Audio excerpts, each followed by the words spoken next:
പ്രശ്നങ്ങൾ അവസാനിച്ചു എന്ന് പറഞ്ഞ് പിരിഞ്ഞെങ്കിലും കൂടുതൽ കത്തുകയാണ് വി.കെ. പ്രശാന്ത് എം.എൽ.എയുടെ ഓഫീസ് കെട്ടിട വിവാദം. പ്രശാന്ത് എം.എൽ.എ ആയ വട്ടിയൂർക്കാവിൽ നിയമസഭാ തെരഞ്ഞെടുപ്പിൽ മത്സരിക്കാൻ തയ്യാറെടുക്കുന്നയാളാണ് ആർ. ശ്രീലേഖ. ഇരുവരും ഇന്നലെ കൊമ്പുകോർക്കുകയും കളം നിറയുകയും ഒടുവിൽ കൈകൊടുത്ത് പിരിയുകയും ചെയ്തു. പിന്നാലെയാണ് ഇന്നലെ വരെ ഇല്ലാതിരുന്ന കോൺഗ്രസ് കൂടി ഇന്ന് വിഷയത്തിലേക്ക് രംഗപ്രവേശം ചെയ്തിരിക്കുന്നത്. ശ്രീലേഖയുടെ വാദത്തെ പരോക്ഷമായി പിന്തുണച്ചും പ്രശാന്തിനെ വിമർശിച്ചുമുള്ള കോൺഗ്രസ് പ്രതികരണം വിവിധ തലങ്ങളിൽ ചർച്ചയാവുകയാണ്, പ്രത്യേകിച്ച് നിയമസഭാ തെരഞ്ഞെടുപ്പ് അടുത്തുവരുന്ന പശ്ചാത്തലത്തിൽ. ആദ്യം ആർഡിഎക്സ് റാപ്പ്. ശ്രീലേഖയുടെ വാർഡായ ശാസ്തമംഗലത്തെ കോർപ്പറേഷൻ കെട്ടിടത്തിലാണ് വി.കെ. പ്രശാന്ത് എം.എൽ.എയുടെ ഓഫീസ് 7 വർഷമായി പ്രവർത്തിക്കുന്നത്.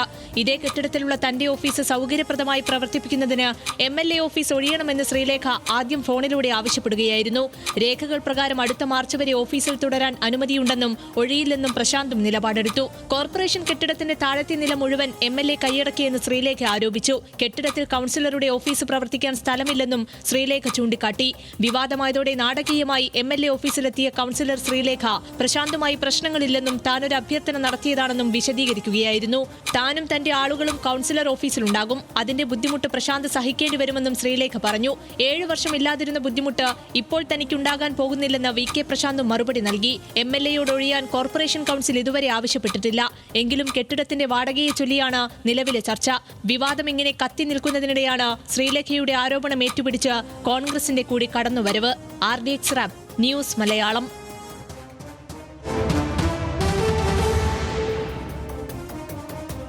ശ്രീലേഖ പ്രശാന്ത് തർക്ക വിവാദത്തിൽ ഇന്ന് കൂടുതൽ നേതാക്കൾ രംഗത്തെത്തി. കെ ശബരിനാഥനാണ് ഇന്ന് രാവിലെ ആദ്യം പ്രശാന്തിനെ വിമർശിച്ചെത്തിയത്. പിന്നാലെ കെ മുരളീധരനും വി ശിവൻകുട്ടിയും സ്പീക്കർ എൻ ഷംസീറും ഈ വിഷയത്തിൽ നിലപാട് വ്യക്തമാക്കി. പ്രതികരണങ്ങൾ നമുക്ക് വേഗത്തിൽ കണ്ടുവരാം. പക്ഷേ എൻ്റെ വ്യക്തിപരമായ അഭിപ്രായത്തിൽ ഇത്രയും നല്ല ഓഫീസ് മുറി അവിടെ ഉള്ളപ്പോൾ ആക്സസബിൾ ആയിട്ട് ഓഫീസ് അദ്ദേഹം അങ്ങോട്ട് മാറി വിഷയം അങ്ങ് തീർക്കട്ടെ. ഈ 32 മാറാൻ വല്ല ഭയം അദ്ദേഹത്തിനുണ്ടോ? അപ്പോൾ ആ മുറി എന്തുകൊണ്ട് അദ്ദേഹത്തിന് ഉപയോഗിച്ചുകൂടാന്നൊരു ചോദ്യമാണ് ചോദിച്ചത്. അത് ചോദിച്ചപ്പം ഉടനെ സംഘീപട്ടം ചാർത്താനും BJP സഹായിക്കുക എന്ന് പറയുന്നതൊന്നും ശരിയായിട്ടുള്ള കാര്യമല്ല. വിഷയാധിഷ്ഠിതമായിട്ടുള്ള നിലപാടാണ്. അത് ഒഴിയാതിരിക്കുകയോ ചെയ്യട്ടെ. പക്ഷേ MLA ക്വാർട്ടേഴ്സിലെ മുറികൾ എന്ത് ചെയ്യുന്നു എന്നുള്ളത് നമ്മൾ പരിശോധിക്കേണ്ട. അത് MLA-മാർക്കുള്ളതാണ് MLA ക്വാർട്ടേഴ്സ്. അതുണ്ടെങ്കിൽ പിന്നെ ഇങ്ങനത്തെ ഒരു ഓഫീസിൻ്റെ ആവശ്യമില്ല എന്നാണ് എൻ്റെ അഭിപ്രായം. പിന്നെ അദ്ദേഹത്തിന് ഇഷ്ടമാണ്, ഇതൊക്കെ ഓരോരുത്തരും ഇഷ്ടമാണല്ലോ. എൻ്റെ അതേ ഇഷ്ടം തന്നെ മറ്റുള്ളവരും ഫോളോ അപ്പ് ചെയ്യണമെന്ന് പറയാൻ എനിക്ക് കഴിയില്ല. അപ്പോൾ വല്ലാത്ത നിലയിൽ MLA-യെ വ്യക്തിഹത്യ നടത്തി വട്ടിയൂർക്കാവ് നിയമസഭാ മണ്ഡലം പിടിക്കാൻ കഴിയുമോ എന്നുള്ളതാണ് BJP-യും കോൺഗ്രസും ഇന്നിപ്പോൾ ലക്ഷ്യമിടുന്നത്. BJP-ക്ക് കൊടപിടിക്കുന്നവരായി ശബരിനാഥൻ ഉൾപ്പെടെയുള്ള ആളുകൾ മാറുകയാണ്. ശബരിനാഥന് മറ്റത്തൂർ തിയറി ഉണ്ടല്ലോ, ആ തിയറി പ്രകാരം ഉള്ള ഒരു സഹായം കൊടുക്കാൻ വേണ്ടി എടുത്തിട്ടുള്ള തീരുമാനമായിരിക്കും. അവരൊരു ഉയർന്ന, ഞങ്ങളൊക്കെ ബഹുമാനിക്കുന്ന ആൾ തന്നെയാണ്. അങ്ങനെ ഒരു MLA-യോട് ഒഴിയണം എന്നൊക്കെ പറയുന്ന ഒരു രീതി ശരിയായില്ല. പിന്നെ ഒരു കൗൺസിലർക്ക് MLA-യോട് പറയാൻ പറ്റുമോ നിങ്ങൾ ഒഴിയണമെന്ന്? അതൊക്കെ നിങ്ങൾ ചോദിക്കേണ്ട ചോദ്യമായിരുന്നു. ഒരു കൗൺസിലർ എങ്ങനെയാണ് MLA-യോട് നിങ്ങൾ ഒഴിയണമെന്ന് പറയാം? കോർപ്പറേഷൻ പറയാം, കൗൺസിലർ പറയാം നിങ്ങൾ ഒഴിഞ്ഞുകൊള്ളണം. അപ്പോൾ അത് അദ്ദേഹത്തെ പോലെ ഒരാളെടുത്ത് നിന്നും ഇത്രയും കേരളം വളരെ എക്സ്പീരിയൻസ്ഡ് ആയ ഒരാളുടെ ഭാഗത്തുണ്ടായ വളരെ ഇമ്മച്വറായ പെരുമാറ്റമായിപ്പോയി എന്നുള്ള അഭിപ്രായം എനിക്കുള്ളത്. ഞാൻ ആ വാടക കരാർ പരിശോധിച്ചതിന് ശേഷം, അതായത് ആ കരാർ കൊണ്ട് കോപ്പി ആവശ്യപ്പെട്ടിട്ടുണ്ട്.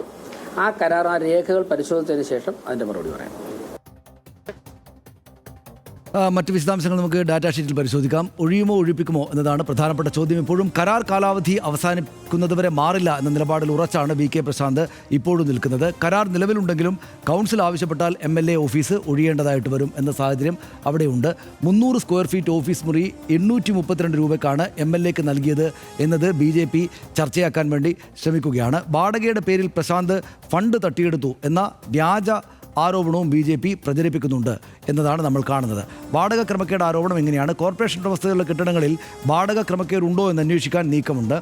MLA ഓഫീസിന് വാടക നിശ്ചയിച്ചതിൽ ഇളവുണ്ടാകാം, സ്വകാര്യ വ്യക്തികൾക്ക് അങ്ങനെ നൽകാനാകില്ല. നഗരത്തിൻ്റെ പല ഭാഗങ്ങളിലുമുള്ള നഗരസഭാ കെട്ടിടങ്ങൾ മിക്കതും കാലങ്ങളായി കൈമാറി വരുന്നവയാണ്. ചെറിയ വാടകയ്ക്കെടുത്തവർ കൂടിയ വാടകയ്ക്ക് മറിച്ചു നൽകുന്ന സാഹചര്യവുമുണ്ട് എന്നാണ് ഇതുമായി ബന്ധപ്പെട്ട് ഇപ്പോഴൊക്കെ വരുന്ന പരാതി. MLA ഹോസ്റ്റൽ പോരെ എന്ന ചോദ്യം കെ ശബരിനാഥൻ്റെ ഭാഗത്തുനിന്നുണ്ടായി. മണ്ഡലത്തിൽ സ്ഥിതി ചെയ്യുന്ന MLA ഹോസ്റ്റലിൽ ഓഫീസ് മുറികൾ ഉണ്ടല്ലോ എന്ന് കോൺഗ്രസിൻ്റെ വാദം. അവിടെ എല്ലാ സൗകര്യങ്ങളും ഉള്ളപ്പോൾ എന്തിന് ശാസ്തമംഗലത്ത് നിൽക്കുന്നു എന്നും ശബരിനാഥൻ ചോദ്യം ഉന്നയിച്ചു. MLA ഹോസ്റ്റൽ കൂടാതെ എല്ലാ MLA-മാർക്കും ക്യാമ്പ് ഓഫീസുകളുണ്ട് എന്നാണ് എതിർവാദം ഇതിന് ബദലായിട്ട് വന്നത്. ശബരിനാഥൻ MLA ആയിരുന്നപ്പോഴും അരുവിക്കരയിൽ MLA ഓഫീസ് ഉണ്ടായിരുന്നു. ജനങ്ങൾക്ക് എളുപ്പത്തിൽ എത്തിച്ചേരാനാവുന്ന സ്ഥലമല്ല MLA ഹോസ്റ്റൽ എന്ന് ആ ഭാഗത്തുള്ള ആളുകൾ ചൂണ്ടിക്കാണിക്കുന്നു. ജനപ്രതിനിധി എന്ന നിലയിലാണ് കോർപ്പറേഷൻ MLAക്ക് കുറഞ്ഞ വാടക നിശ്ചയിച്ചത് എന്നും അവർ പറയുന്നു. ഫണ്ട് തട്ടി എന്നൊരു വ്യാജ പ്രചാരണം ഇതിനകത്തൂടെ പ്രശാന്തിനെതിരായിട്ട് നടക്കുന്നുണ്ട്. MLA റെൻ്റൽ അലവൻസ് അടക്കം ലക്ഷക്കണക്കിന് രൂപ വാങ്ങുന്നു എന്ന ആരോപണമാണ് ഉള്ളത്. അത് വ്യാജമായുള്ള കാര്യമാണ്. MLAമാർക്ക് പ്രത്യേക റെൻ്റൽ അലവൻസ് എന്നതേ നിലവിലില്ല എന്നതാണ് സംസ്ഥാനത്തെ സ്ഥിതി. വിവിധ അലവൻസുകളുടെ ഇനത്തിൽ MLAക്ക് ഒരു മാസം 50,000 രൂപയാണ് ലഭിക്കുക. 50,000 രൂപ. യാത്രാ ഭത്ത ഇനത്തിൽ 20,000 രൂപ കൂടി ചേർത്ത് ആകെ 70,000 രൂപ ലഭിക്കും. ഇതാണ് വസ്തുത എന്നിരിക്കെ പക്ഷേ വ്യാജമായിട്ട് പലതരത്തിൽ ഒരുപാട് കാശ് കിട്ടുന്നു. എന്നിട്ടും ഈ 820 രൂപയ്ക്ക് ഇവിടെ വാടക മുറി സംഘടിപ്പിച്ച് വെച്ചിരിക്കുകയാണോ എന്ന തരത്തിലുള്ള പലതരത്തിലുള്ള ചർച്ചകൾ സോഷ്യൽ മീഡിയയിലും മറ്റും നടക്കുന്നുണ്ട്. ഏതായാലും നമ്മൾ തിരുവനന്തപുരത്ത് ഈ കോർപ്പറേഷനിൽ ഭരണമാറ്റം വലിയ തോതിൽ ഉണ്ടായപ്പോൾ BJP അധികാരത്തിലേക്ക് വന്നപ്പോൾ ആദ്യ ദിവസങ്ങളിൽ രാഷ്ട്രീയമായിട്ട് ചില സംഗതികൾ, ചില എതിർപ്പ് അങ്ങോട്ടും ഇങ്ങോട്ടുമൊക്കെ പ്രതീക്ഷിച്ചിരുന്നുവെങ്കിലും ആ നിലക്ക് ആളുകൾക്ക്, ജനങ്ങൾക്ക് എന്തെങ്കിലും ഗുണകരമായിട്ടുള്ള കാര്യം എന്ന നിലക്ക് വിശദീകരിക്കാനാകാത്ത ഒരു വിഷയമാണ് ശ്രീലേഖയിലൂടെ ആദ്യമായിട്ട് പുറത്തേക്ക് വന്നത്. അങ്ങനെ ഒരു തർക്കമായിട്ട് പുറത്തേക്ക് വന്നെന്ന വസ്തുതയാണ് നമ്മൾ കാണുന്നത്. VS അനു വിശദാംശങ്ങൾ നമുക്ക് കൂടുതൽ നൽകും. അനു, ഇതിപ്പോൾ ശ്രീലേഖ ഇങ്ങനെയൊരു പദ്ധതി, ഇങ്ങനെയൊരു വിവാദമുണ്ടാക്കിയത്, അവരാണല്ലോ വിവാദമുണ്ടാക്കിയത്. അങ്ങനെ ഒരു വിവാദമുണ്ടാക്കിയത് BJP എന്ന അവരുടെ രാഷ്ട്രീയ പാർട്ടിയുടെ ഒരു ലക്ഷ്യം അല്ലെങ്കിൽ അവരുടെ ഒരു തന്ത്രം എന്ന നിലക്കാണോ, അല്ലെങ്കിൽ ശ്രീലേഖയുടെ ഭാഗത്ത് നിന്ന് അവരുടെ ഒരു അമിത ആവേശ പ്രകടനം കൊണ്ടങ്ങ് ഉണ്ടായി വന്നൊരു വിവാദമാണോ ഇത്?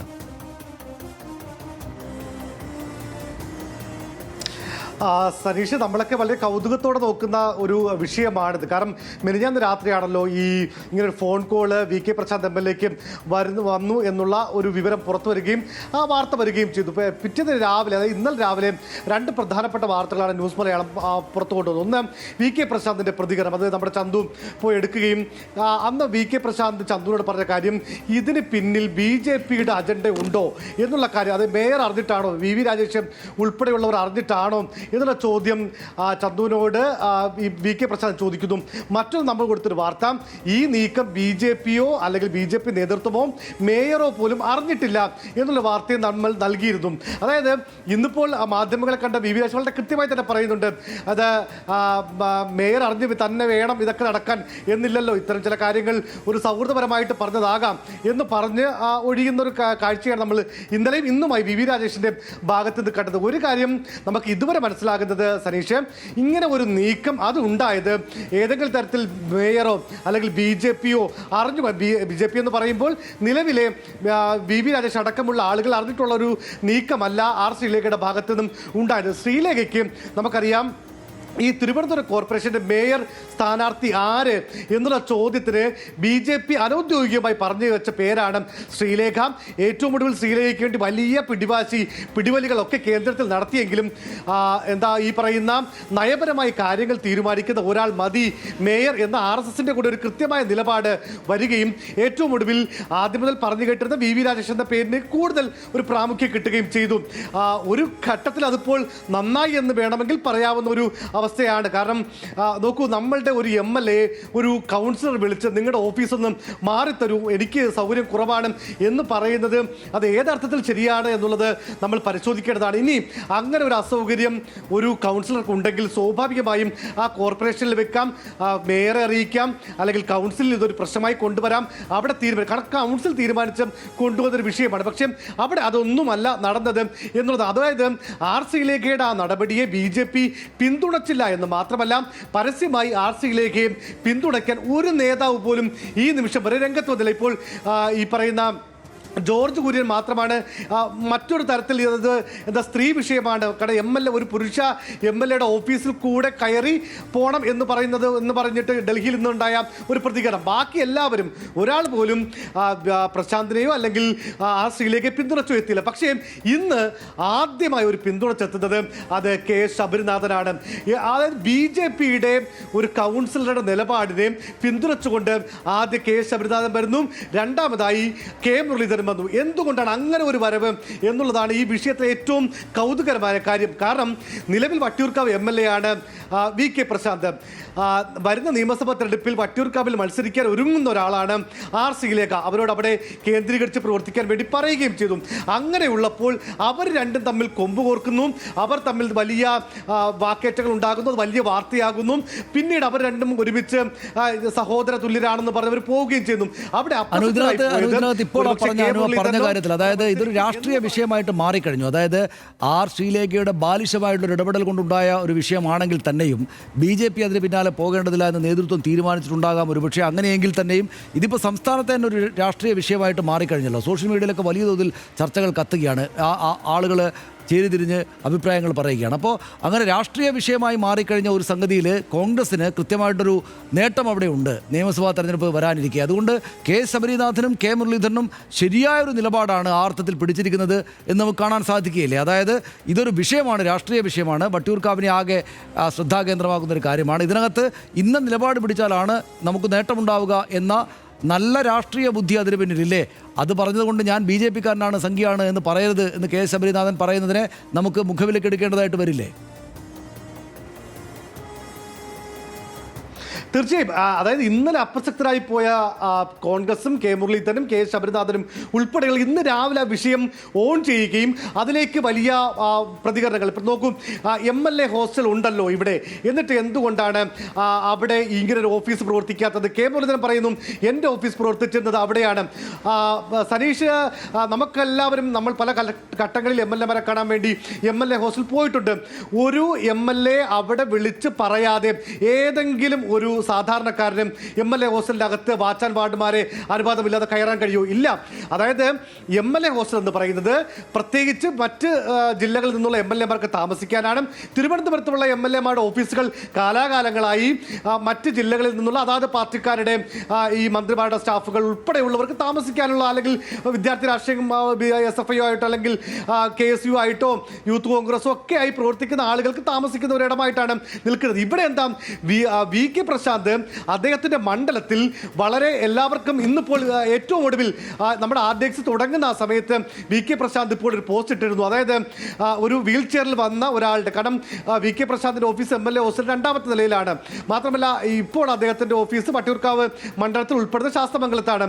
അപ്പോൾ ഞാനിവിടെ തുടരും, ശാസ്തമംഗലത്ത് അല്ലെങ്കിൽ വട്ടിയൂർക്കാവിൽ തുടരും എന്നുള്ള കൃത്യമായ മെസ്സേജ് വരുന്നൊരു വി കെ പ്രശാന്തിൻ്റെ പോസ്റ്റ് ഇപ്പോൾ ഏറ്റവും ഒടുവിൽ വന്നിട്ടുണ്ട്. സനീഷ്, ഏതായാലും ഇതൊരു വലിയ രാഷ്ട്രീയ വിഷയമായി മാറിയിട്ടുണ്ട്. ശരി, നന്ദി അനൂപ്. വിവരങ്ങൾക്ക് നമുക്ക് സമയക്കുറവുകൊണ്ടാണ് ഞാനൊന്ന് ഇടയ്ക്ക് വെച്ച് നിർത്തിയത്. ഏതായാലും ത്രികക്ഷികൾ നിൽക്കുന്ന ഒരു ത്രികോണ രാഷ്ട്രീയ പോരാട്ടം എന്നത് സാധാരണഗതിയിൽ കേരളത്തിന് വലിയ പരിചയമില്ലാത്തതാണ് കുറച്ചു കാലം മുമ്പ് വരെ.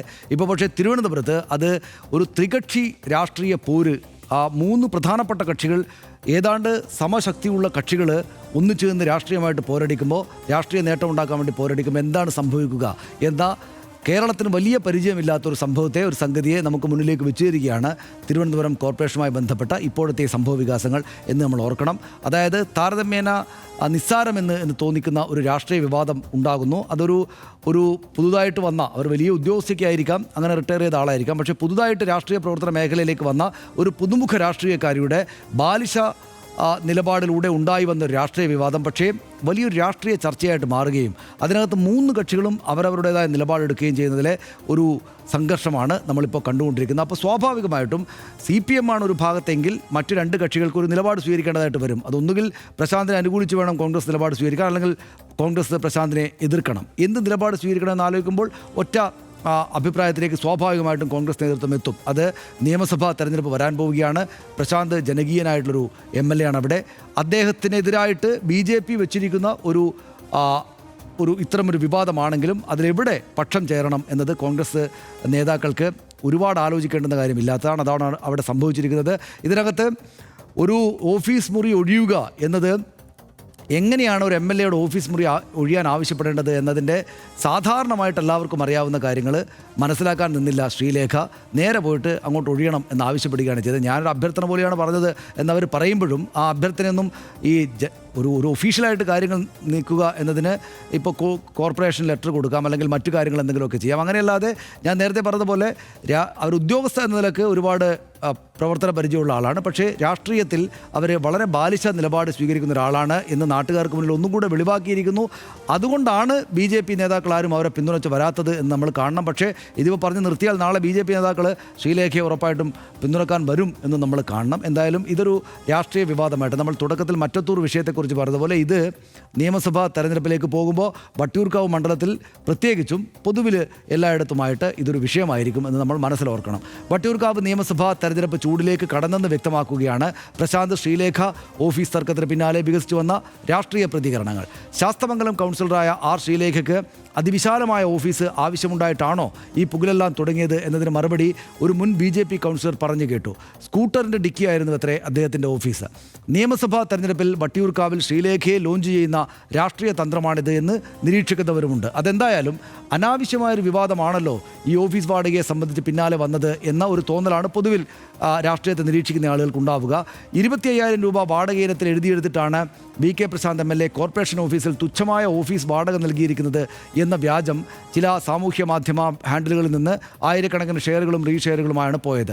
പ്രശാന്ത് ഇനി എത്ര വിശദീകരിച്ചാലും ഇത് ഒരുപക്ഷെ ആ പച്ചക്കള്ളം അദ്ദേഹത്തിനെ തെരഞ്ഞെടുപ്പിൽ ക്ഷീണിപ്പിക്കാനിടയുണ്ട്. അതിൽ ഉത്തരവാദിത്തം ഏറ്റെടുക്കാൻ വിവാദമുണ്ടാക്കിയവരും ഏറ്റുപിടിച്ചവരുമായ പ്രമുഖരൊന്നും ഉണ്ടാവുകയുമില്ല. അങ്ങനെയാണ് രാഷ്ട്രീയമെന്ന് നമ്മൾ മനസ്സിലാക്കണം. സ്വാഭാവികമായിട്ടും ഇത്തരം കാര്യങ്ങളെല്ലാം രാഷ്ട്രീയ തെരഞ്ഞെടുപ്പ് പോരാട്ട വേദിയിലേക്ക് പ്രധാനപ്പെട്ട ആയുധങ്ങളായി തന്നെയും വരും.